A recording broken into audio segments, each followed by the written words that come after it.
मृत्युंजय हो गए हो महारथी कर्ण। मृत्युंजय मृत्युंजय।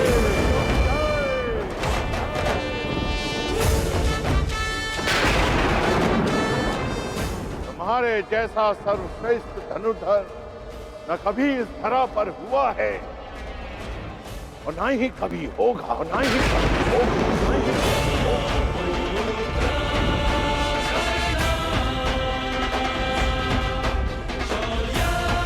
तुम्हारे जैसे दानवीर को ये संसार सदैव स्मरण करेगा। आज तुमने मेरे पृथ्वी पर आने के कारण को सफल कर दिया कर्ण। तुमने रणभूमि में कोई भी अस्त्र, कोई भी शस्त्र, कोई भी कवच, कोई भी ढाल अपने सामने सबको निरस्त कर दिया। अपने सामने उसे शूद्र सिद्ध कर दिया। तुम श्रेष्ठ नहीं, सर्वश्रेष्ठ होकर सर्वश्रेष्ठ।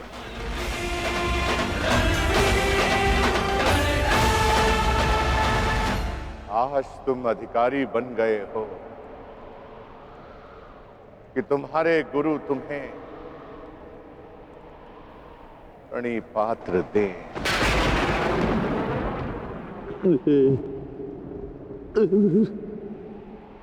तुम्हारा कल्याण हो।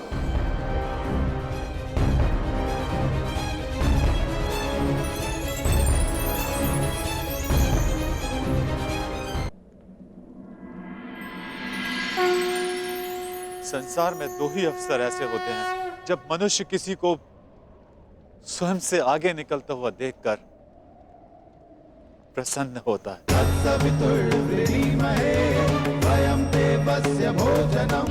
गर्वित होता है। पहला अवसर जब शिष्य गुरु से आगे निकल जाए और दूसरा अवसर जब पुत्र का यश पिता के यश से ऊंचा उठ जाए। आज मेरे पुत्र कर्ण ने अपने पिता सूर्य का तेज कई गुना बढ़ा दिया।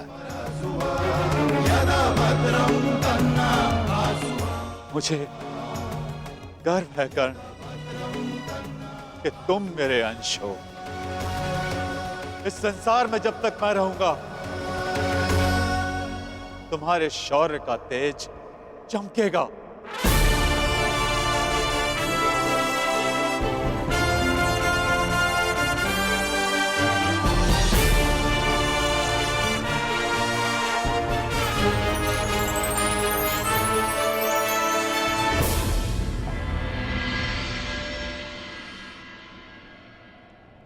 समय आ गया है सखा।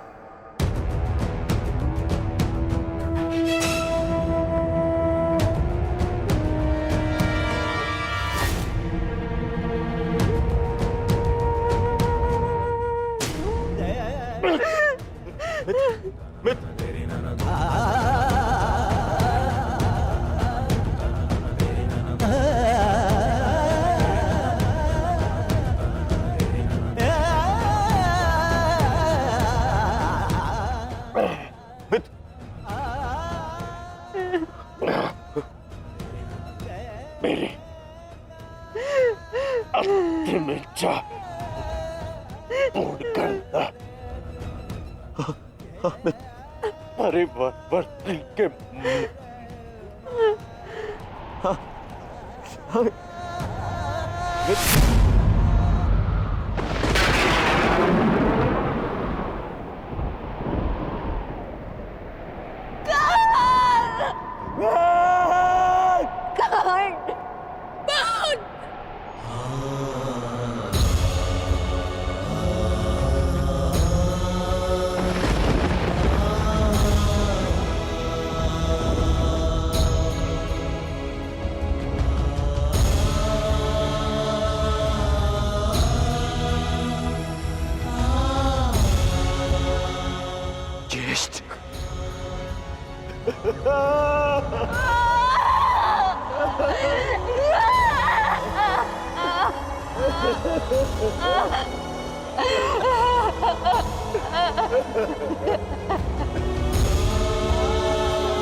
आओ पुत्र दुर्योधन,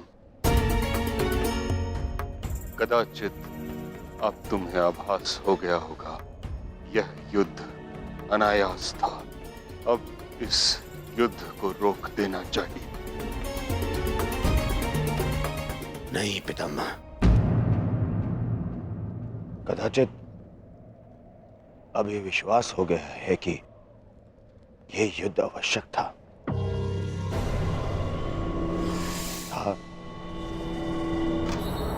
और है भी पितामह। आज आपके वंश का पहला दीपक बुझ गया पितामह।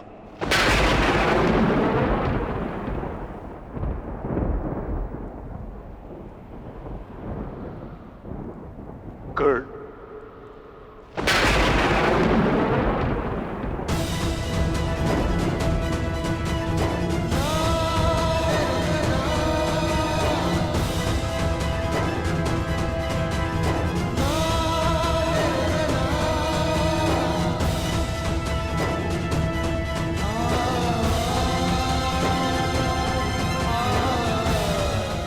अर्थात आप भी जानते थे कि कर्ण मेरा ज्येष्ठ, फिर भी आप मौन रहे क्यों? क्यों पितामह?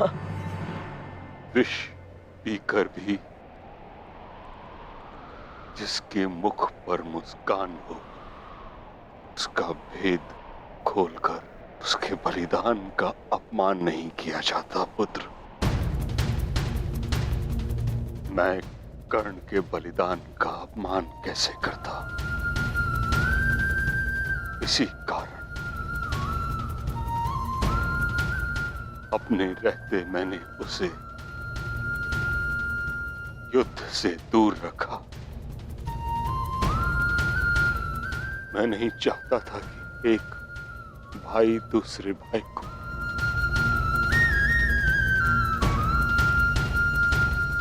नहीं,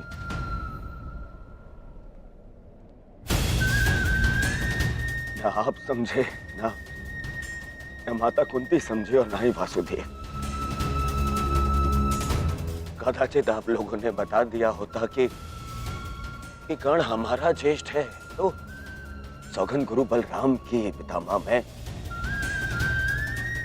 संसार का सारा राज्य उसे दे देता। क्यों नहीं बताया पितामह आपने? क्यों? युवराज, अंगराज का अंतिम संस्कार होने को है।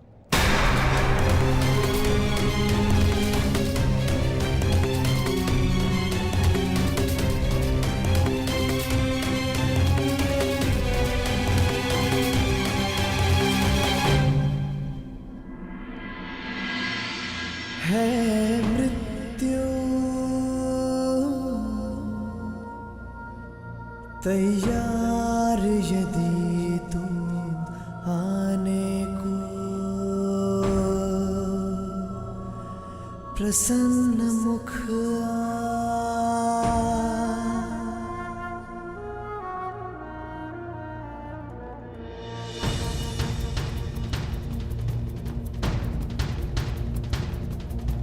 द्वार खुला है तेरा स्वागत, वीर खड़ा द्वारे अभयागत।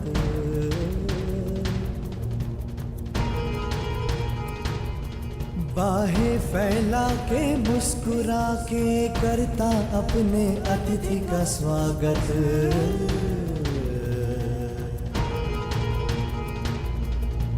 वीर गति पाके एक बालक आया, तेरे आंचल छाया।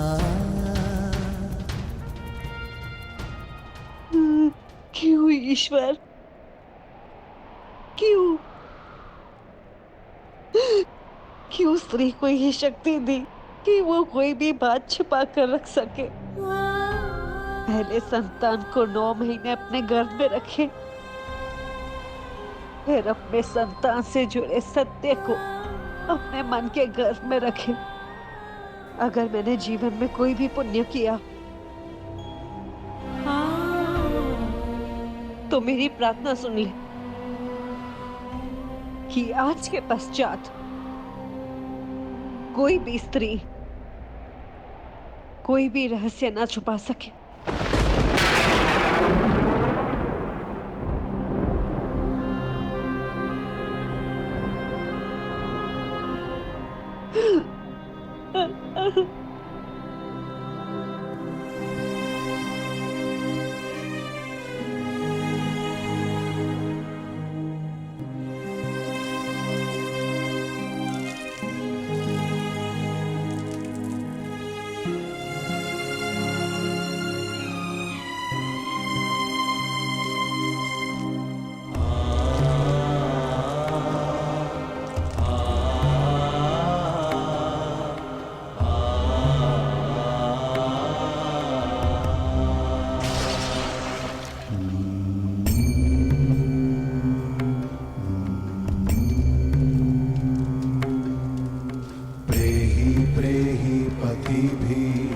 पूर्वेर्भिर्यत्रा ना पूर्वे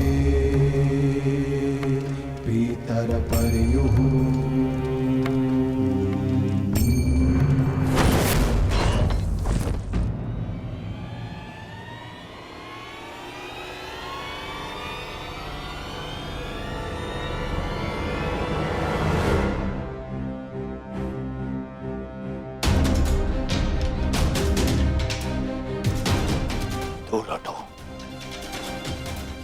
दूर हटो मेरे मित्र के देह से।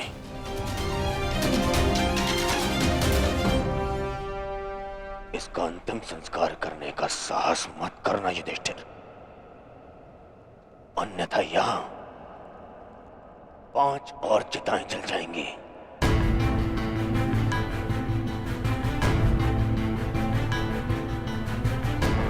किस अधिकार से,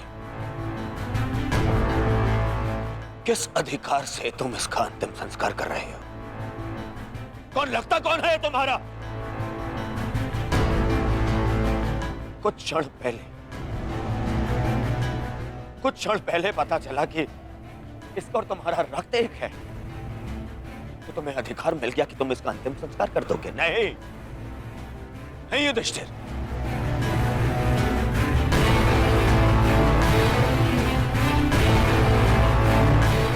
इसका अंतिम संस्कार करने का अधिकार उसको है जिसके लिए इसने अंतिम सांसें ली, और वो मैं हूं।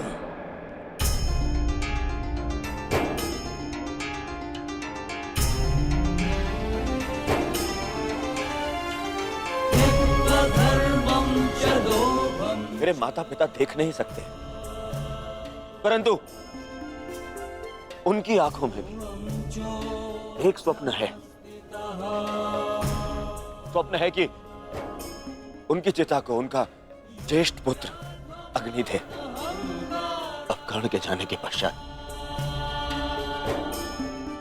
मैं ये नहीं जानता कि मैं अपने माता पिता को अग्नि दूंगा या मेरे पिता मुझे विदा करेंगे। अग्नि वो देता है जिसके चले जाने के पश्चात वो अनाथ हो जाए।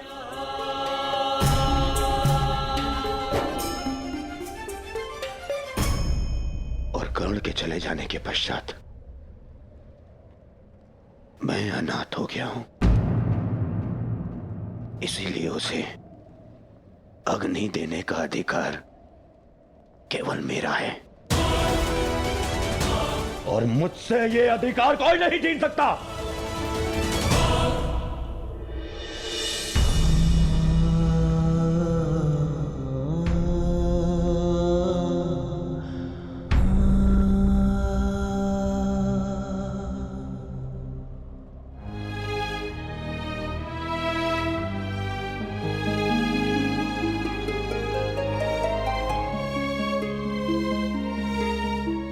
से संसार को समझा है, तब से तुमने मेरा साथ दिया है मित्र। मैं भी तुम्हारा साथ दूंगा। हम बहुत शीघ्र मिलेंगे। सुन रहे हो कर्ण? इतनी आसानी से मुझसे पीछा छुड़ाने नहीं दूंगा तुम्हें। इतनी सरलता से नहीं।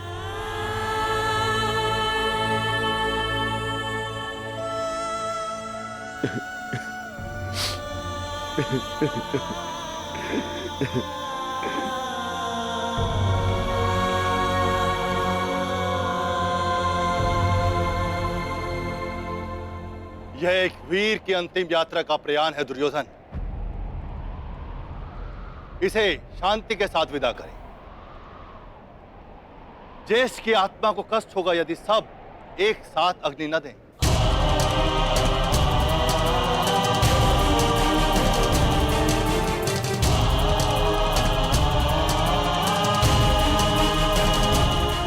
ठीक है महर्षि, अपने मित्र की शांति के लिए मुझे यह भी स्वीकार है।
गांधारी पुत्र कर्ण मित्र दुर्योधन अपने मित्र के चिता की सौगंध खाता हूं कि मैं अपने मित्र की मृत्यु का प्रतिशोध लूंगा।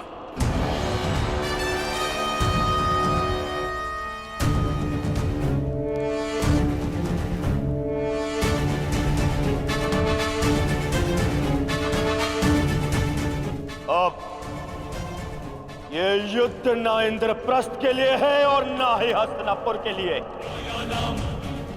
अब ये युद्ध है तो केवल मेरे मित्र के प्रतिशोध के लिए।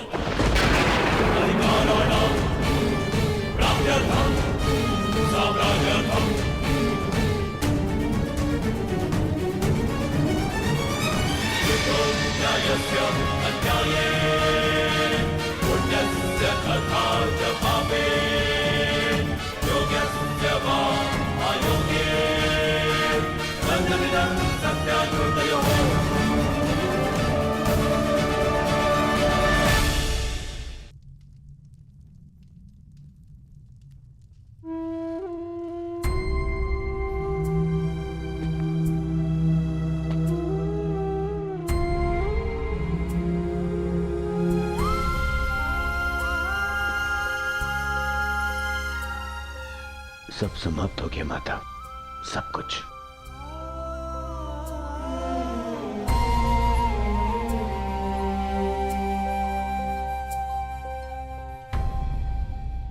कुछ नहीं बचा,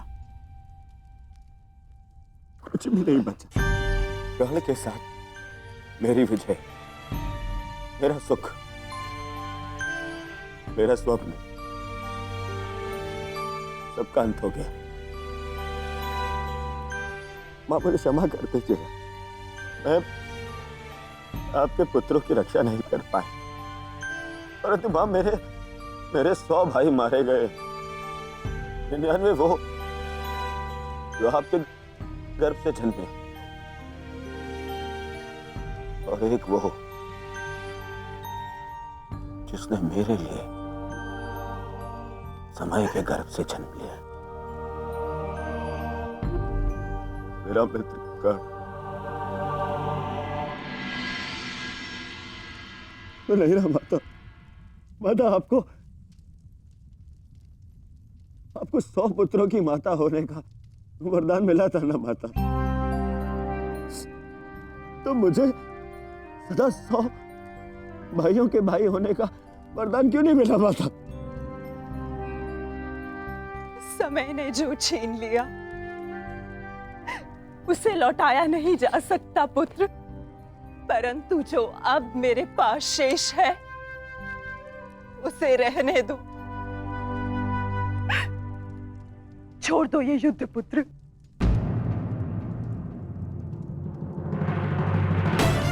नहीं नहीं नहीं माता, नहीं माता श्री, इस युद्ध में मैं इतना कुछ खो चुका हूं और कुछ पाने की इच्छा भी शेष नहीं। अब यदि कुछ शेष है तो वो है मिटा डालने का संकल्प, उन पांडवों को मिटा डालने का संकल्प। अब ये युद्ध नहीं रुकेगा। अब या तो आपका पुत्र जीवित रहेगा और या फिर वो पांडव।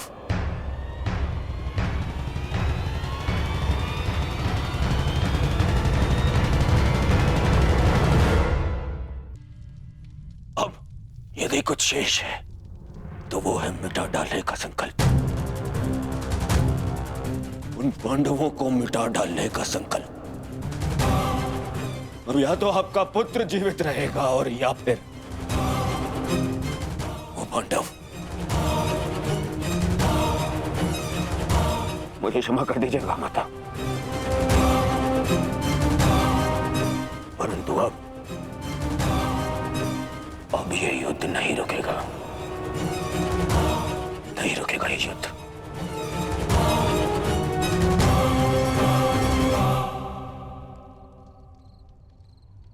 क्या हुआ माधव? शांति के साथ अधीरता का ऐसा मिश्रण मैंने आप में कभी अनुभव नहीं किया।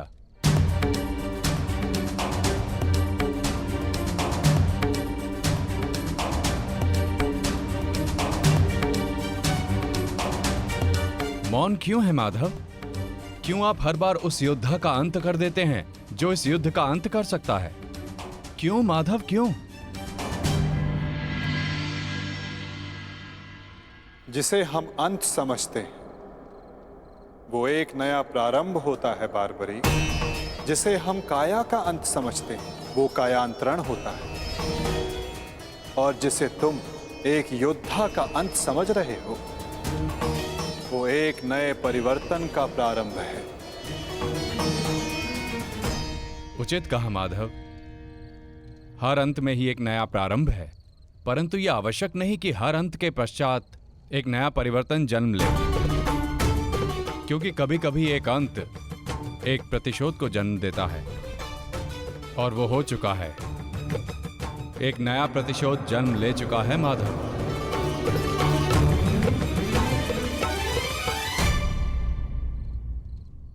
नहीं जानती थी, नहीं जानती थी मैं कि 100 पुत्रों की माता होने के गर्व के पश्चात 100 संतानों के वध का दुख भी सहना होगा। यही प्रश्न मेरे मन में बार बार उत्पन्न होता है गांधारी। जब महादेव ने तुम्हें स्वयं शतपुत्रवती बनने का वरदान दिया है, तो क्यों वही एक एक करके हमारे पुत्रों को निगल रहे हैं?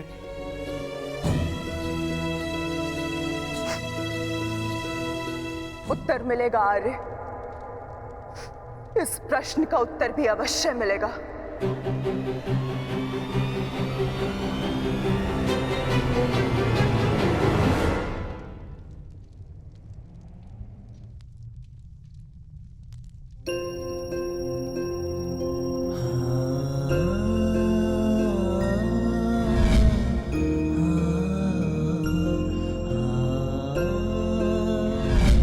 ये श्राप मुझे क्यों नहीं मिला कि मैं युद्ध में बाण चलाना भूल जाऊं?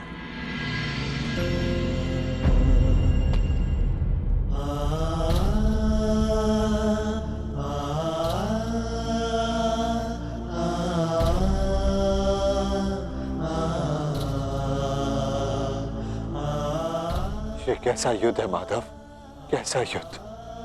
न्याय के लिए हमने अपने ही ज्येष्ठ का रक्त बहा दिया, और क्या बलिदान मांग रहा है ये महायुद्ध हमसे?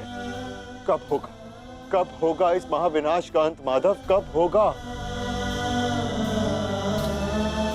माधव, कुछ समझ नहीं आ रहा। धर्म और वचन का पालन करते करते ये हमसे क्या अधर्म हो गया?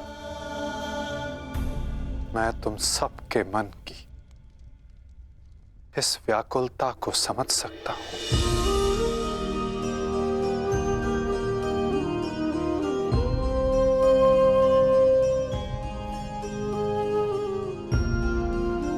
तुम सब इतने समय से इस सत्य से वंचित थे,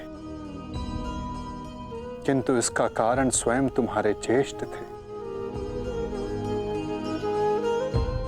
और जब सत्य समक्ष आया तो बहुत विलंब हो चुका था।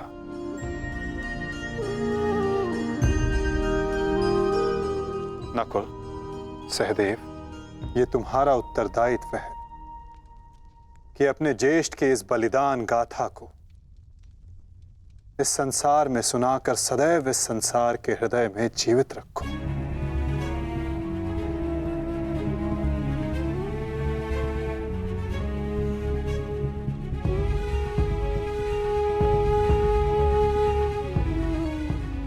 पार्थ, तुम्हारे ज्येष्ठ अंगराज कर्ण सदैव इस युद्ध के प्रारंभ से पूर्व अपना अंत जानते थे। वो इस युद्ध का परिणाम भी जानते थे पार्थ।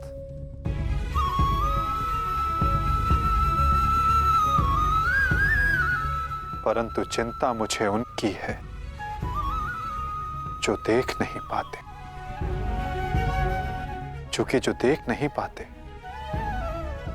उनकी इच्छाओं का परिणाम बहुत घातक सिद्ध हो सकता है।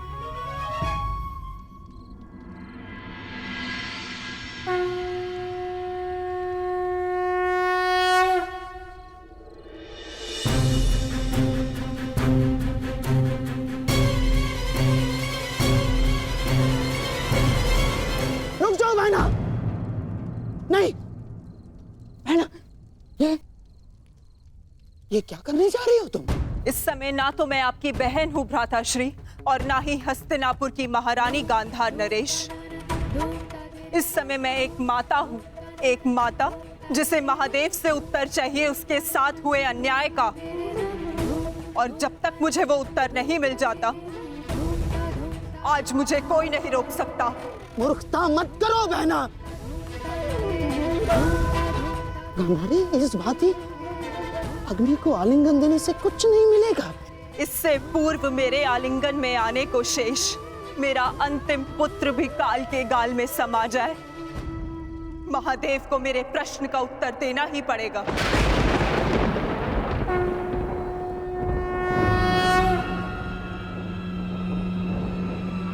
नहीं नहीं नहीं बहना, मैं तुम्हें ऐसा नहीं करने दूंगा, नहीं करने दूंगा मैं तुम्हें ये सब कुछ ना। आप हस्तिनापुर की महारानी को आदेश दे रहे हैं गांधार राज? देखो बहना, ईश्वर के लिए ये सब मत करो। एकांत।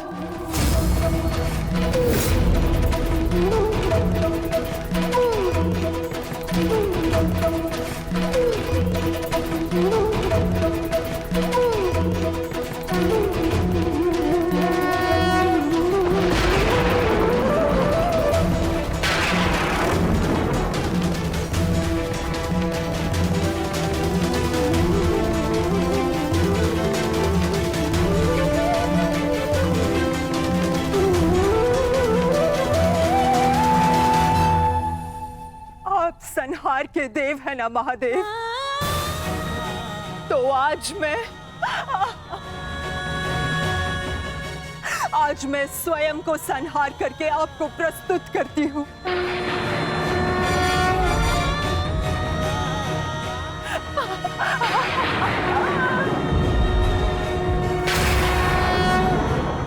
आपने मुझे शतपुत्रवती होने का वरदान दिया था महादेव,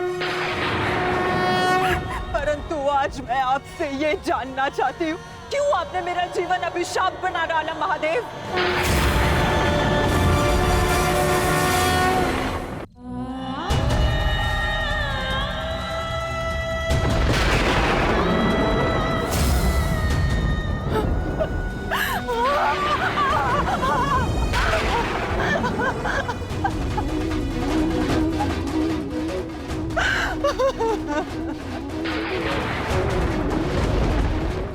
प्रकट होइए महादेव, प्रकट होइए। आपने मेरे जीवन को एक जीती जागती चिता बना डाला है। ये माता अपने पुत्रों का हंसता हुआ मुख नहीं देख पाई,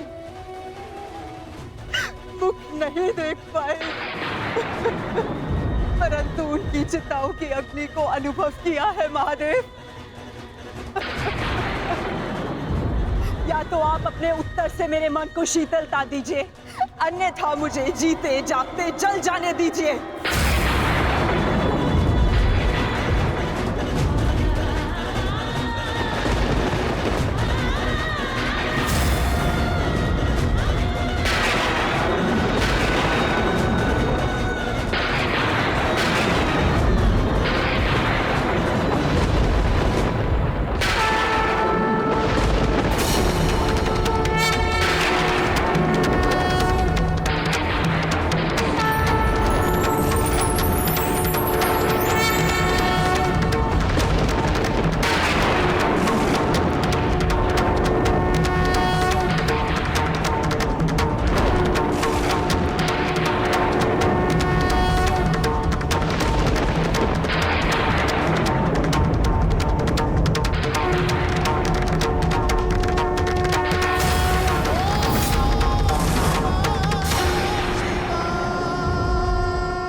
किस प्रश्न ने तुम्हें इतना विचलित कर दिया है गांधारी?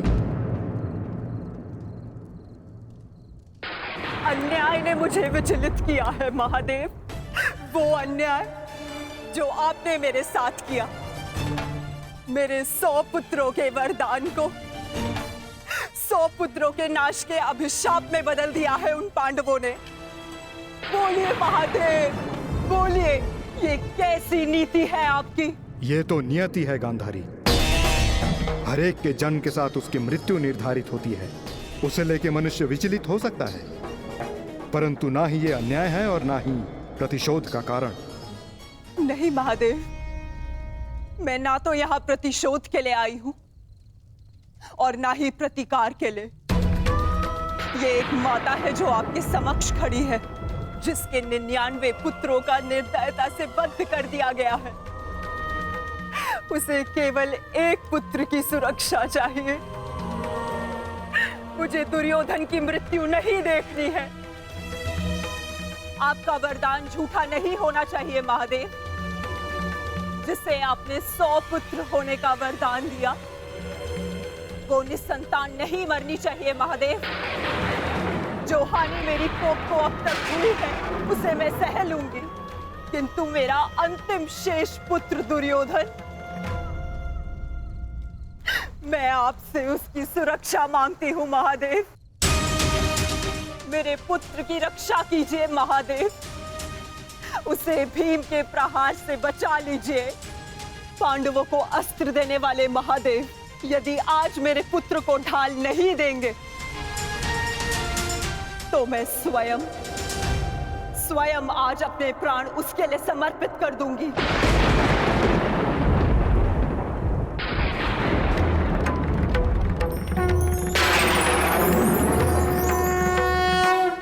तुमने अपने पुत्र के साथ अन्याय किया है गांधारी। एक माँ अपनी संतान को देख देख जितनी प्रसन्नता पाती है, उसकी संतान अपनी माँ की दृष्टि से उतनी ही शक्ति भी पाती है। परंतु मैं कुछ समझी नहीं महादेव। तुम्हारे पुत्र की सुरक्षा अब तुम्हारे हाथ है गांधारी। वर्षों से आंखें बंद करके जो तप अर्जित किया है, उसका प्रयोग करो। तुम्हारी दृष्टि तुम्हारे पुत्र के शरीर को वज्र का बना देगी।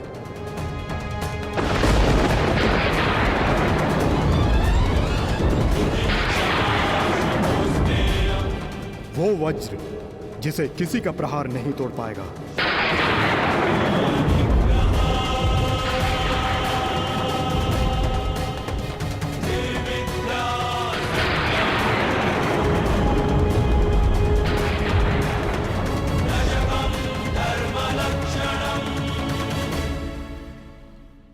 ये आपने क्या कर दिया महादेव?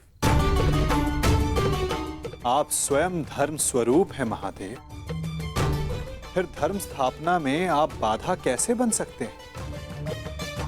धर्म स्थापना के लिए दुर्योधन का नाश आवश्यक है महादेव, और आपने दुर्योधन को अटूट ढाल दे दी। मैंने वही किया जो परिस्थिति के अनुकूल था। परंतु नियति के लिए तो प्रतिकूल था ना भोलेनाथ। मेरा परम भक्त यदि मुझसे कुछ मांगता है तो मैं उसे मना नहीं कर सकता माधव। ये तो आप जानते हैं। मानता हूं इसके कारण बार बार आपके समक्ष समस्याएं उत्पन्न होती हैं, परंतु मुझे विश्वास है कि हर बार की भांति इस बार भी नारायण इस समस्या का हल निकाल ही लेंगे। मैं अपनी व्यवस्था से बंधा था, परंतु आप अपना कार्य पूर्ण करने के लिए स्वतंत्र हैं।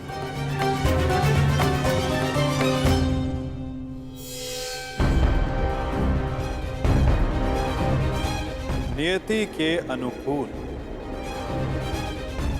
पर नीति के प्रतिकूल।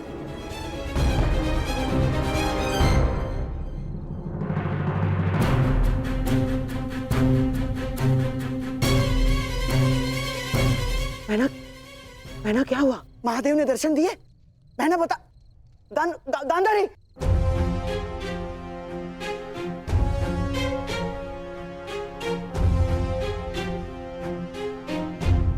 महारानी।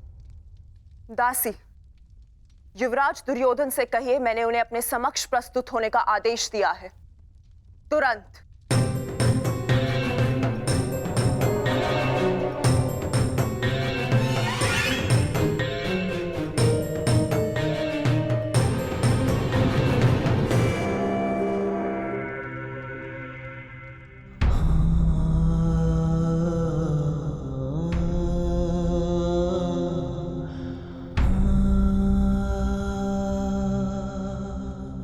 तुम्हारी मृत्यु का प्रतिकार में एक से लूंगा मित्र, और पांडवों को छोड़ूंगा नहीं। उन्हें तुम्हारे साथ किए गए अन्याय का प्रतिकार चुकाना होगा मित्र।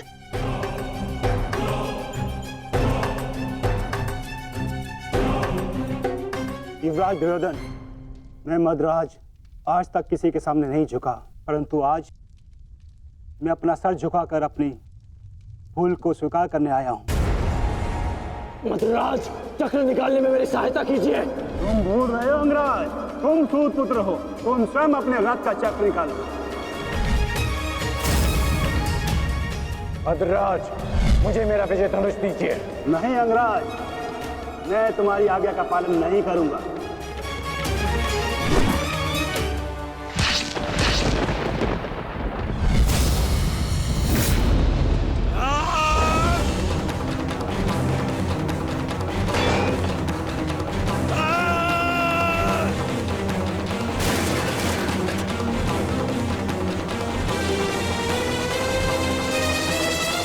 लज्जा नहीं आती है आपको? जिस कर्म को करने के पश्चात मृत्यु मांगनी चाहिए, उसके लिए उसके लिए क्षमा मांग रहे हैं आप? ऐसे कर्म को करने के पश्चात आपका अब साहस कैसे हुआ मुझसे क्षमा मांगने के लिए? चक्ररथ को निकालने में सहायता की होती, विकर्ण को उसका विजय धनुष दे दिया होता तो आज एक धनुर्धारी मरता, परंतु वो कर्ण नहीं अर्जुन होता। आपने अपनी व्यक्तिगत शत्रुता मिटाने के लिए एक योद्धा के कर्तव्य से विश्वासघात किया। मन तो करता है कि वध कर दूं आपको। आप जानते हैं क्या मद्रराज, ये आपका झुका हुआ सर, ये आपके लिए सबसे बड़ा दंड है।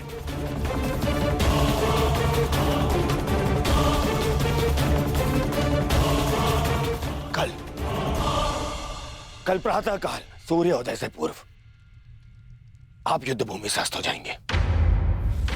मैं आपका मुख नहीं देखना चाहता।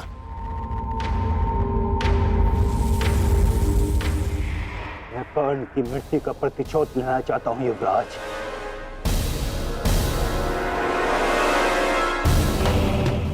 आप लेंगे प्रतिशोध, मैं लूंगा प्रतिशोध, और उसके लिए मुझे आपकी आवश्यकता नहीं है। प्रतिशोध लेंगे। किंतु मुझे पश्चाताप के अवसर की आवश्यकता है युवराज। मैं आपको निराश नहीं होने दूंगा। महारथी कर्ण का सारथी बनकर जो मैं नहीं कर सका वो मैं अब करूंगा, अपने कर्तव्य का पालन। युवराज की जय हो। महारानी ने आपको इसी समय अपने कक्ष में प्रस्तुत होने का आदेश दिया है।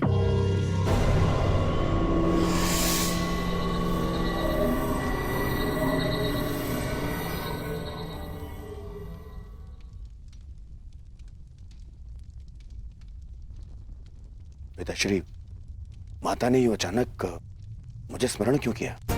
इस समय एक माता केवल अपने पुत्र से बात करना चाहती है पुत्र, इसके अतिरिक्त मुझे कुछ ज्ञात नहीं।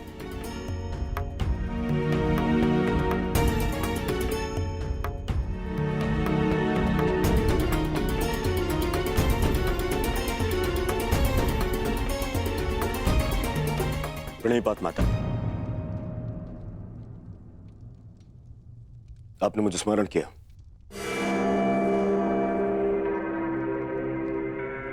हाँ पुत्र, स्मरण किया, क्योंकि मैं तुम्हारा मरण नहीं देख सकती। संपूर्ण जीवन तुम्हें केवल एक ही पीड़ा थी ना, कि तुम्हारी माता ने तुम्हें एक बार भी नहीं देखा। स्मरण है दुर्योधन, युद्ध प्रारंभ होने से पूर्व तुमने कहा था, युद्ध से पूर्व एक बार, बस एक बार मुझे अपनी दृष्टि से देख लीजिए माता। आज मैं अपनी और तुम्हारी इच्छा पूर्ण करना चाहती हूँ दुर्योधन। आज मैं तुम्हें देखना चाहती हूँ पुत्र। सच माता, किंतु माता, अब जो मैं करने जा रही हूं उसके पश्चात तुम युद्ध जीतो या ना जीतो, परंतु मेरी ममता हार से बच जाएगी। मैं कुछ समझा नहीं माता। अब मैं तुम्हें जो कहने जा रही हूं पुत्र, उसे ध्यानपूर्वक सुनना और आज्ञा अनुसार ही पालन करना।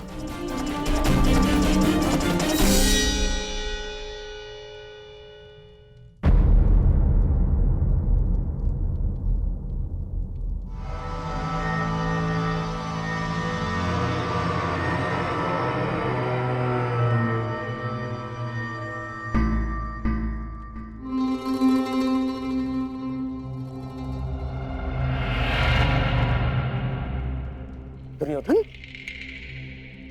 क्या हुआ? क्या कहा गांधारी ने? और उसने तुम्हें क्यों बुलाया था? गंगा स्नान के लिए जाना है मामाश्री। गंगा स्नान? किंतु क्यों? क्यों दुर्योधन?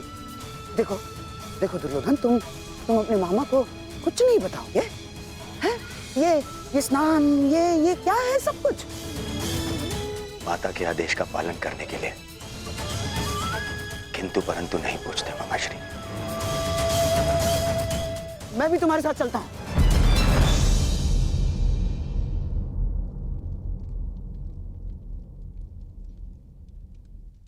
नहीं मामाश्री, ये यात्रा मुझे अकेले करनी है।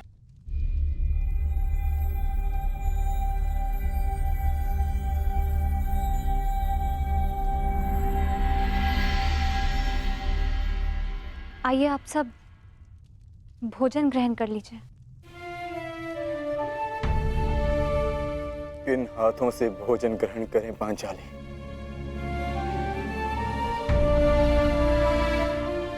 इन हाथों से जो अपने ज्येष्ठ के रक्त से रंगे हुए हैं।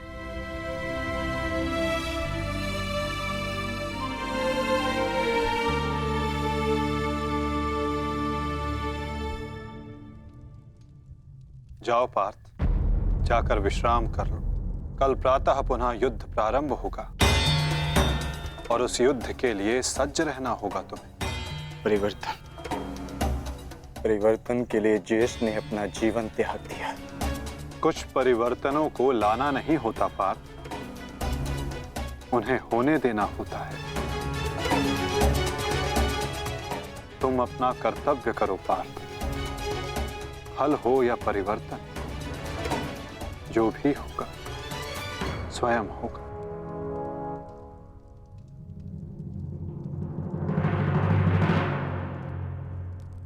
आप कहां जा रहे हैं माधव? कुछ परिवर्तन ऐसे होते हैं पार्थ जिनमें सहायता करना धर्म होता है और कुछ ऐसे जिनमें बाधा डालना आवश्यक। मैं समझा नहीं माता। समझने की आवश्यकता भी नहीं है पार्थ।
मैं यहां से चलकर जाऊंगा। क्षमा करना युवराज, किंतु माताश्री का आदेश है। मुझे पूर्णतः निर्वस्त्र होकर उनके समीप जाना है। परंतु यहां से महल तक का मार्ग बहुत लंबा है प्रभु। आपको कुछ पहनना होगा। अगर प्रजा की दृष्टि में आए तो राजवंश उपहास का भाजन बनेगा।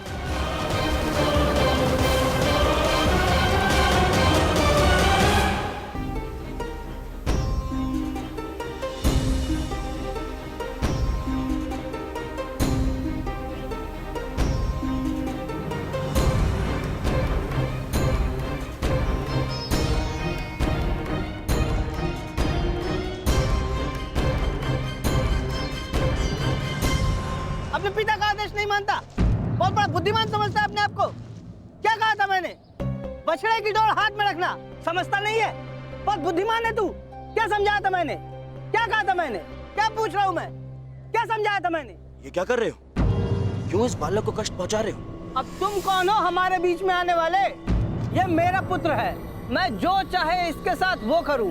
तुम हमारे मध्य में आने वाले कौन होते हो? मैं हस्तिनापुर का युवराज हूँ।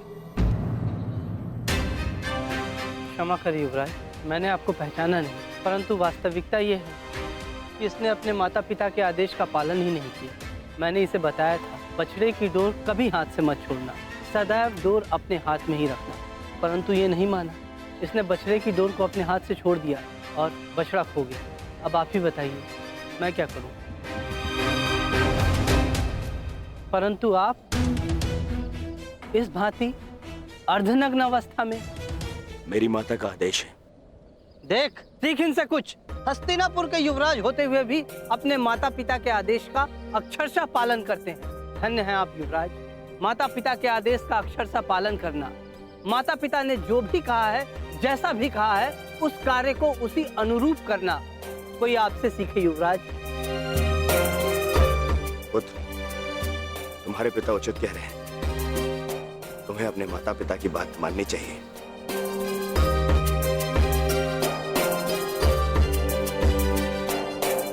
माता पिता के आदेश का अक्षरशः पालन करना, माता पिता ने जो भी कहा है, जैसा भी कहा है, उस कार्य को उसी अनुरूप करना कोई आपसे सीखे युवराज। धन्य हैं आप युवराज।